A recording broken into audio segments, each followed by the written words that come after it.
السلام علیکم سیدہ وائس کے پیارے ناظرین، خوش آمدید۔ یہ دکھ بھری سچی کہانی سن کر آپ کی آنکھوں میں آ جائیں گے آنسو۔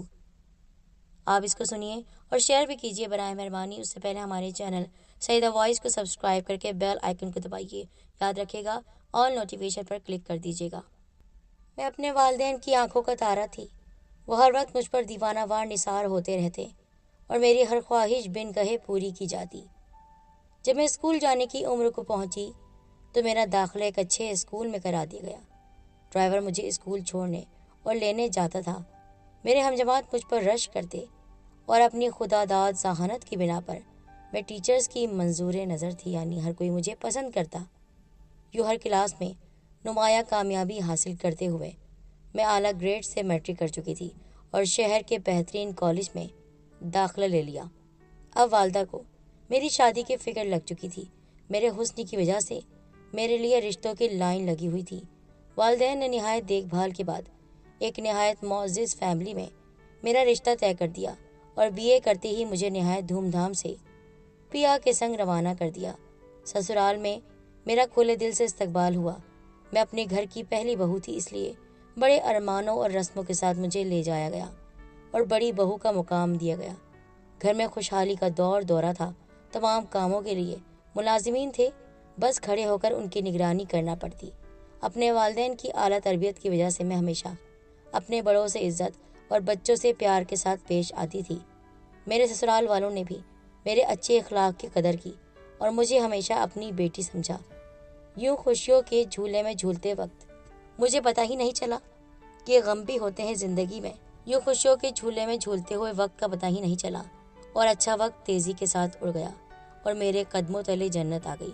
اللہ تعالیٰ نے مجھے 2 بیٹوں کاشف اور عاطف سے نوازا۔ اگرچہ میرے دل میں بیٹی کی شدید خواہش تھی، لیکن پھر بھی میری کوئی اولاد پیدا نہ ہوئی تو میں نے خود کو اللہ تعالیٰ کی رضا میں راضی کر لیا، یعنی رحمت پیدا نہ ہوئی۔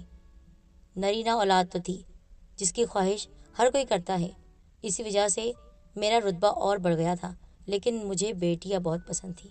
خیر، میں نے پھر بھی شکر ادا کیا۔ میں تن من دھن سے ان بیٹوں کی پرورش میں جٹ گئی۔ اس عرصے میں میرے شفیق ساس سسر عالم بالا کو روانہ ہو چکے تھے۔ وقت کا پہیہ گھومتا رہا اور میرے بڑے بیٹے کاشف نے اعلیٰ تعلیم حاصل کر کے ایک ملٹی نیشنل کمپنی میں ملازمت کر لی، جبکہ چھوٹا بیٹا عاطف ابھی زیر تعلیم تھا۔ اب میرے دل میں کاشف کے سر پر صحرا سجانے کا ارمان انگڑائیاں لے رہا تھا۔ مجھے لگتا تھا کہ اس طرح میری بیٹی کی آرزو بھی پوری ہو جائے گی، بہو کو بیٹی سمجھوں گی۔ اور چونکہ ہمیشہ بڑوں نے مجھے عزت دی، اپنے گرد میں نے بہترین اور بہت ہی اچھے لوگوں کو پایا۔ میرے ماں باپ تو تھے ہی میرے ساتھ اچھے، لیکن میرے ساس سسر نے بھی میری بہت قدر کی۔ بہو نہیں، بیٹی سمجھا۔ اسی وجہ سے میں یہی چاہتی تھی کہ بیٹی تو میری پیدا نہ ہوئی، بہو کو بیٹی سمجھوں گی۔ پر میرا بیٹا کسی اور کو پسند کرتا تھا۔ اس کی کلاس فیلو شہر سے اس کی شادی کر دی گئی۔ میرا ارادہ تو اپنی سہیلی کی بیٹی کو بہو بنانے کا تھا، جو مجھے بہت پسند تھی، لیکن میرے شوہر بیٹے کے ہمنوا تھے۔ ان کے بقول زندگی بچوں نے گزارنی ہے، لہٰذا ان کی پسند کو اہمیت دینی چاہیے۔ خیر، مجھے اس سے کیا مطلب تھا؟ مجھے تو بہو چاہیے تھی جسے میں بیٹی بنانا چاہتی تھی۔ بہت دھوم دھام اور ارمانوں سے ہم شہر کو بہو بنا کر لے آئے۔ میں خوشی سے پھولے نہ سما رہی تھی۔ یوں لگ رہا تھا کہ میرے گھر بیٹی آ گئی ہے، اور سچ میں نے اسے بیٹی ہی سمجھا۔ ابتدائی دن تو دعوتوں اور گھومنے پھرنے میں گزر گئے۔ میں نے بہو کے بہت ناز نخرے اٹھائے۔ 1 مہینے تک اسے کسی کام کو ہاتھ نہ لگانے دیا، اپنی ہتھیلی کا چھالا بنا دیا۔ تب تک سحر بھی بہت خوش اخلاقی اور محبت کا مظاہرہ کرتی رہی، لیکن جب کاشف نے ڈیوٹی پر جانا شروع کیا تو میں نے بھی بہو کا ہاتھ کھیر میں ڈلوا کر تمام رشتہ داروں کی دعوت کی۔ میرا خیال تھا کہ سحر گھر میں میرے ساتھ مل جل کر کام کرے گی تو ایک رونق ہو جائے گی، گھر کا ماحول اچھا ہو جائے گا۔ ساس بہو مل کر کچن میں شوہر لوگوں کی مرضی کے کھانے پکائیں گی۔ کتنے خوش ہوں گے میرے شوہر اور اس کا شوہر۔ مجھے کوئی شوق نہیں ہے کہ بہو بیٹوں پر کوئی قبضہ کروں، اور میں تو چاہتی تھی کہ میری بہو میری بیٹی بن کے رہے۔ پر یہ کیا، وہ تو اپنے کمرے میں رہتی، شام کو کاشف کی آمد پر بن ٹھن کر اس کے ساتھ گھومنے چلے جاتی۔ گھر کی تمام ذمہ داری مجھ پر تھی، لیکن اب عمر کا تقاضا تھا کہ مجھے سچ میں ایک بیٹی کی ضرورت تھی جو میرے کاموں کو آسان کر دیتی۔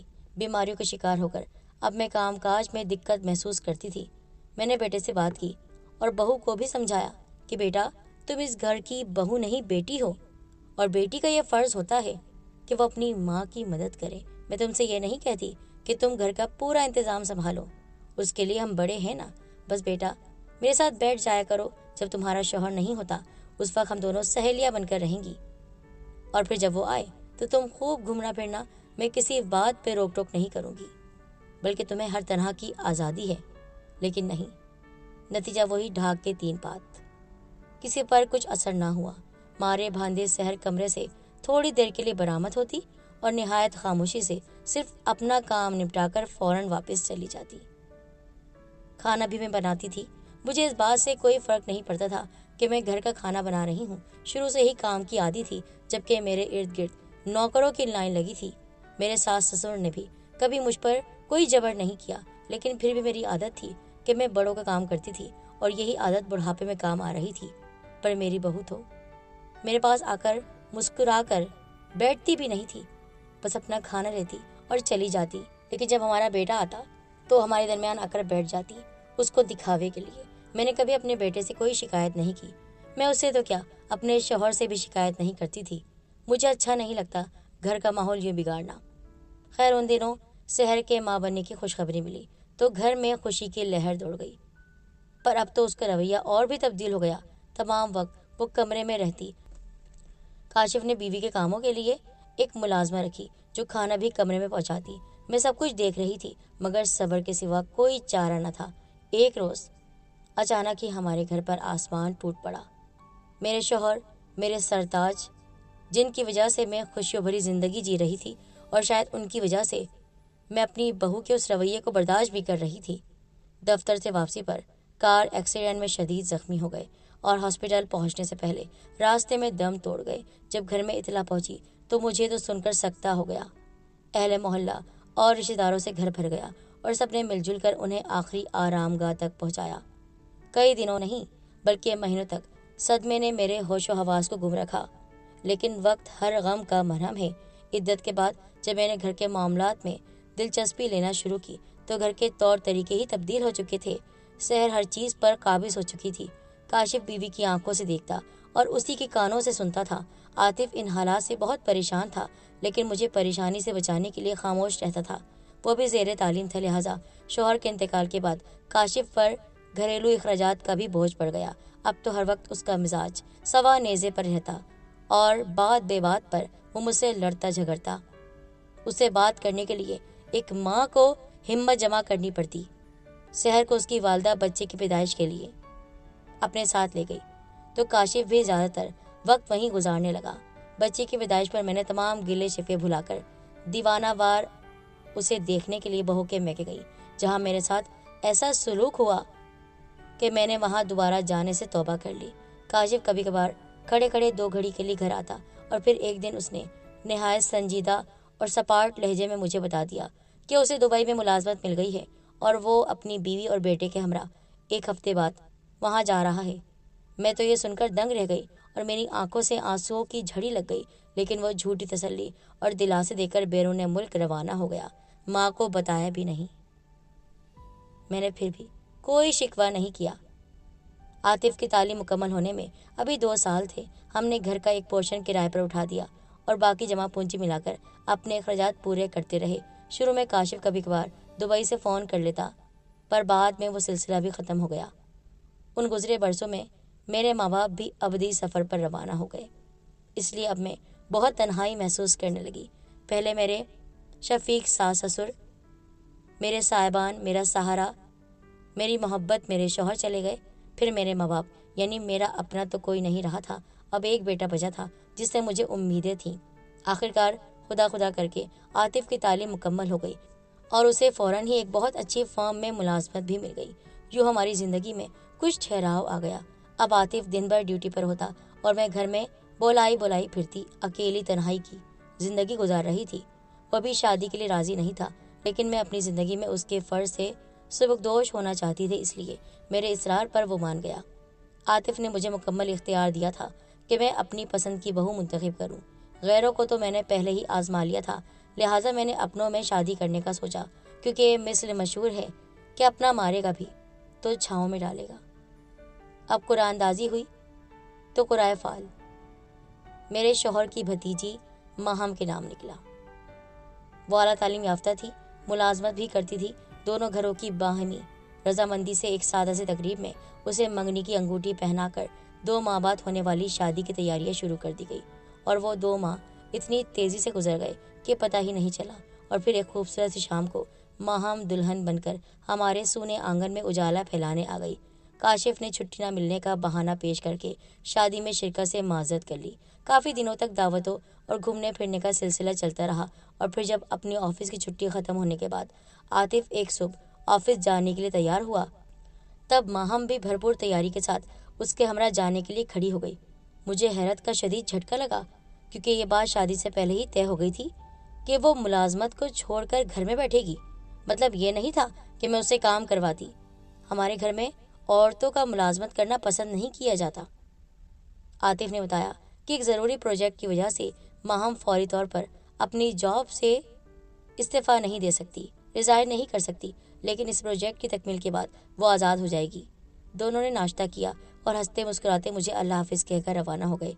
اب پھر میں تھی اور میری تنہائی اور تمام گھر کی ذمہ داری۔ اب تک زندگی کی تلخیوں اور پریشانیوں نے مجھے شوگر اور بلڈ پریشر کا تحفہ دے دیا تھا۔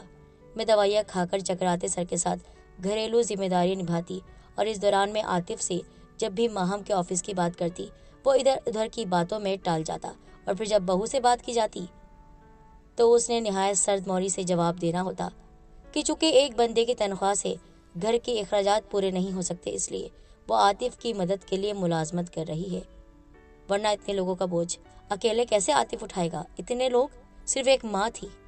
ماں بوجھ بن گئی، اور وہ کہتی کہ مجھے کوئی شوق نہیں ہے کہ میں ملازمت کروں۔ اس نے مجھے یہ بھی جتا دیا کہ میری بیماری اور علاج کا بوجھ بھی بیٹے اور بہوؤں نے مل کر ہی اٹھایا ہوا ہے۔ اس کے بعد تو میں نے صبر، شکر اور زبان بندی کو اپنا طور طریقہ بنا لیا۔ اسی دوران ماہم امید سے ہو گئی، لیکن اس نے اپنی جاب جاری رکھی۔ اب رفتہ رفتہ طبیعت کی خرابی اور ملازمت کی مصروفیت نے ماہم کی زبان میں تلخی اور کڑواہٹ بھرنا شروع کر دی تھی۔ معمولی سی بات اور ناگواری پر وہ مجھے زبان کے تیروں سے زخمی کرتی۔ عاطف بھی یہ سب دیکھتا، لیکن شاید ماہم کی صحت کے مد نظر خاموش رہتا۔ اللہ اللہ کر کے یہ وقت بھی گزرا، اور ایک گول مٹول پیاری سی گڑیا مریم نے ہمارے گھر کی رونق بڑھا دی۔ کہتے ہیں اصل سے سود پیارا ہوتا ہے، سو مجھے بھی یہ ننھی پری اپنی جان سے بڑھ کر عزیز تھی۔ میں اس کی دادی جان تھی، بیٹی کی خواہش تھی۔ بہویں تو بیٹی نہ بن سکی، اپنی پوتی کو اپنی بیٹی سمجھا میں نے اس موقع پر اپنی ہمت سے بڑھ کر ماہم کا ساتھ دیا، اور اس پر ماہم کافی شکر گزار بھی تھی۔ 3 ماہ بعد ماہم نے میری توقع کے برخلاف دوبارہ آفس جوائن کر لیا۔ اس نے وعدہ خلافی کی، اور یوں ننھی گڑیا مریم میری ذمہ داری بن گئی۔ اب سارا دن اس کے فیڈر، نیپی، نہلانے، سلانے اور بہلانے میں نکل جاتا۔ یہ ذمہ داری میری طاقت اور طبیعت سے زیادہ تھی، لیکن عاطف اپنی اولاد کو کسی غیر کے حوالے نہیں کرنا چاہتا تھا، سو اس نے میری مدد کے لیے ایک ملازمہ رکھ دی، جو صبح کے وقت آ کر گھر کے تمام کام نپٹا کر چلی جاتی۔ باقی سارا دن میں تنہا بھی دیکھ بھال کرتی تھی، مگر اب میری صحت تیزی سے گرتی چلی جا رہی تھی، اور میں بمشکل یہ ذمہ داری نبھا رہی تھی۔ 60 سال کی جو ہو گئی تھی۔ ایک روز ملازمہ اپنا کام ختم کر کے جا چکی تھی۔ اس دن میری شوگر شاید زیادہ لو ہو گئی تھی، اس لیے مجھے چکر آ رہے تھے۔ مریم کی طبیعت بھی کچھ ٹھیک نہیں تھی، وہ چڑچڑی ہو کر مسلسل رو رہی تھی۔ میں نے اسے گود میں لیا اور کچن میں جا کر اس کا فیڈر بنایا۔ اچانک میری آنکھوں کے سامنے اندھیرا چھا گیا، اور میں سنبھلنے کی تمام تر کوشش کے باوجود بچی کے ساتھ گر گئی۔ اب یہ میری قسمت تھی، بدقسمتی، کہ وہ گرنے کی وجہ سے چیخ چیخ کر رونے لگی۔ اسی وقت اتفاق سے ماہم کی آمد ہو گئی۔ اس کے پاس دروازے کی چابی موجود تھی۔ اپنی بچی کو زمین پر گرے ہوئے دیکھ کر اور روتا دیکھ کر وہ غصے سے پاگل ہو گئی، بری طرح سے چیخنے چلانے لگی۔ اس نے یہ نہیں دیکھا کہ میں بھی تو گری ہوئی ہوں، ماں کے برابر تھی۔ ماں نہ سمجھتی، ایک بوڑھی ملازمہ ہی سمجھ لیتی، شوہر کی ماں سمجھ لیتی، کچھ تو سمجھتی، لیکن انسانیت ختم ہو گئی تھی اس کے اندر سے۔ میں گری اور مجھے چوٹ بھی لگی تھی۔ میری ایک آنکھ میں پتھر گھس گیا تھا۔ اس نے اس بات کی کوئی پرواہ نہ کی، مجھے نظر نہیں آ رہا تھا۔ ایک تو ویسے ہی چکر آ رہے تھے کمزوری سے، اور پھر جب میری آنکھ میں پتھر لگا تو اس کے بعد تو مجھے کچھ ہوش نہ رہا۔ وہ کیا کہتی رہی مجھے کچھ نہیں پتا تھا۔ جب ہوش آیا تو میں ہاسپٹل میں تھی۔